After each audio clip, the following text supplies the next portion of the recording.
Nakalimutan ko nga pala dito, nagbibilang ng pera o kanina. Kaya inisisa ko kung para saan ang binibilang nila.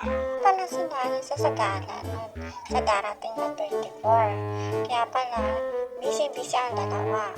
O pa, Reyna 2024. O. Wow! At ngayon pala ang canvassing, kaya pala busy-busy ang dalawa.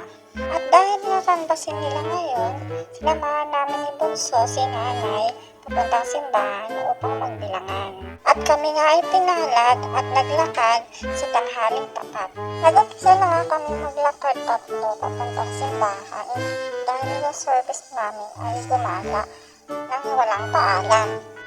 Sa sobrang lamig ng panahon at pagkakataon, nagawa na ni Nanay na maghiram pa ng isang payong para magamit namin tatlo. O diba? Si Bunso, fresh na fresh, parang hindi naiinitan. Wow! Nakarating na nga kami sa tapat ng sementeryo pero wala pa rin dumadaan na sasakyan. Meron din namang dumaan pero puno rin naman. Grabe yung isang taon kong pagpapaputi, isang araw lang akong iitim, di ba? Opa.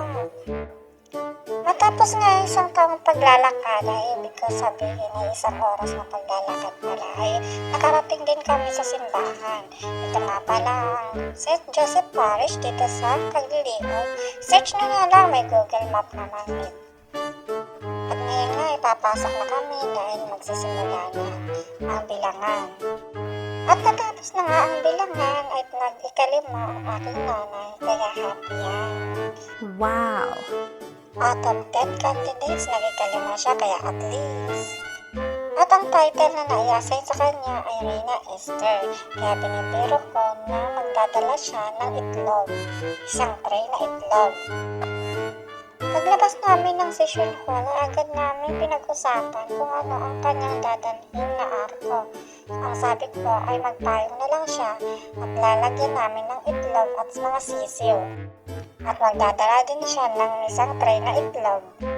At dahil nga happy si Nanay, dahil kahit pa paano ay nag-ikalima siya sa bilangan.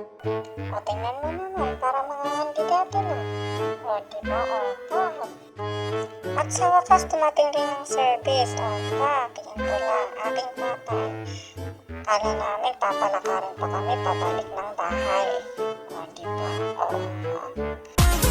For more videos, just click subscribe and tap the bell